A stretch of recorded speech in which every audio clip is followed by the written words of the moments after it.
నమస్తే, నేను మీ Kishore. Welcome to Sakshi digital.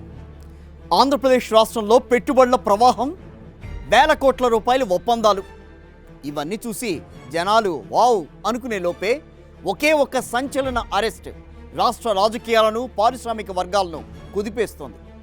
ఏకంగా 76,250 కోట్ల భారీ పునరుత్పాదక ఇంధన ప్రాజెక్టులు అంటూ ఏపీ ప్రభుత్వంతో ఒప్పందం కుదుర్చుకున్న ఎకోరెన్ ఎనర్జీ సంస్థ కథ ఇప్పుడు నానా తిప్పులు పెడుతోంది. ఆ company managing director Lakshmiprasad Erneni ఏకంగా జీఎస్టీ అధికారులకు అడ్డంగా దొరికిపోయి చెంచల్గూడ జైలు పాలయ్యారు.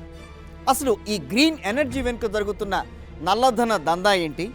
చంద్రబాబు ప్రభుత్వం ఈ ఒప్పందాల విషయంలో ఏం సమాధానం చెప్తుంది? అసలు కథ ఎక్కడ మొదలైందో ఒకసారి చూద్దాం. ఇప్పుడు విశాఖపట్నంలో జరిగిన సిఐఐ పార్ట్నర్షిప్ సమిట్ సమయంలో ఆంధ్రప్రదేశ్ ప్రభుత్వంతో ఎకోరెన్ గ్రూపు ఒక భారీ ఒప్పందాన్ని కుదుర్చుకుంది. రాష్ట్రంలో పునరుత్పాదక ఇంధన ప్రాజెక్టుల కోసం ఏకంగా 76,250 కోట్లు పెట్టుబడి పెడతామని గొప్పలు చెప్పింది. అంతేకాదు 8 గిగావాట్ల గ్రీన్ ఎనర్జీ సామర్థ్యంతో పాటు సంవత్సరానికి 1.25 మిలియన్ టన్నుల గ్రీన్ మాలిక్యూల్స్ను కూడా అభివృద్ధి చేస్తామని, తద్వారా 12,000కు పైగా ఉద్యోగాలు వస్తాయని ఓదరగొట్టారు. అది కేవలం ఏపీలోనే కాదు, పొరుగును ఉన్న తెలంగాణలో కూడా ఏప్రిల్ నెలలో 27,000 కోట్ల పెట్టుబడులు అంటూ విండ్, సోలార్ ప్రాజెక్టుల కోసం ఇలాంటి ఒప్పందాలే కుదుర్చుకుంది ఈ సంస్థ.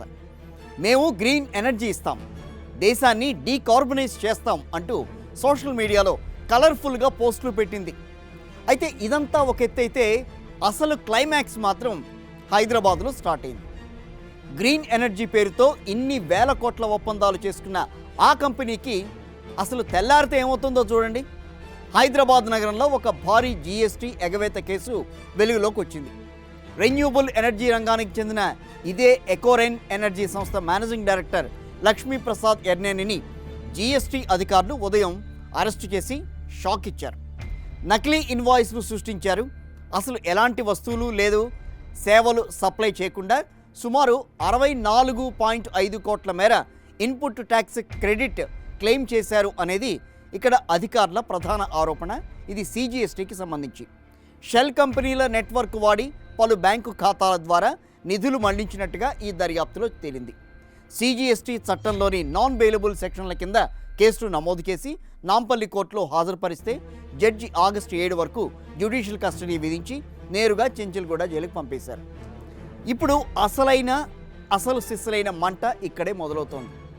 చంద్రబాబు ప్రభుత్వ హయాంలో రాష్ట్రంలో భారీ పునరుత్పాదక ఇంధన ప్రాజెక్టులు అంటూ ఇదే లక్ష్మీప్రసాద్ ఎర్నేనితో రెడ్ కార్పెట్ వేసి మరీ ఒప్పందాలు చేసుకున్నారు. ఇప్పుడేమో ఈయన గారు 64 కోట్ల ట్యాక్స్ ఫ్రాడ్ కేసులో జైలు ఊచలో లెక్క పెడుతుంటే మరి ఆ 76,250 కోట్ల పెట్టుబడుల మాట ఏంటి? కూటమి ప్రభుత్వం ఎట్లాంటి వాళ్లతో ఒప్పందాలు కుదుర్చుకుంటోంది? ఒకవేళ రేపొద్దున ఈ కంపెనీ బోర్డు తిప్పేస్తే రాష్ట్రానికి రావాల్సిన ఆ పెట్టుబడులు గాల్లో కలిసిపోయినట్టేగా. ఇప్పటి వరకు ఆ ప్రాజెక్టుల పేరుతో ఎక్కడెక్కడ ఏమేం చేశారు? ఒకవేళ ముందస్తుగా కట్టినా లేదా మళ్లించిన డబ్బులుంటే వాటిని ఎలా రికవరీ చేస్తారు? దీనికి కూటమి ప్రభుత్వం రాష్ట్ర ప్రజలకు ఏం సమాధానం చెబుతుంది అనేది విపక్షాలు, ప్రజలు నిలదీస్తున్నారు. గ్రీన్ ఎనర్జీ ముసుగులో ట్యాక్సులు ఎగ్గొట్టే గనులను తీసుకొచ్చి రాష్ట్రంలో పసుపచ్చ పండగ చేద్దాం అనుకున్నారా అంటూ సోషల్ మీడియాలో సెటైర్లు పేలుతున్నాయి. సో మొత్తానికి చూస్తే అధికారంలోకి రాగానే వేల కోట్ల పెట్టుబడులు వచ్చేసాయని బిల్డప్లు ఇవ్వడం, ఇక ఆ తర్వాత ఆ కంపెనీల బండారం బయటపడి యజమానులు జైలు పాలు కావడం చూస్తుంటే పారిశ్రామిక వర్గాల్లో ఒక రకమైన చర్చ అయితే సాగుతోంది. ఎకోరెన్ ఎనర్జీ ఎపిసోడ్ ఇప్పుడు ఏపీ ప్రభుత్వానికి ఒక పెద్ద తలనొప్పిగా మారింది. పబ్లిసిటీ కోసం పెద్ద పెద్ద నెంబర్లు చెప్పి ఒప్పందాలు చేసుకునే ముందు ఆ కంపెనీల బ్యాక్గ్రౌండ్ ఏంటో చెక్ చేసుకోవడం ప్రభుత్వ బాధ్యత కాదా?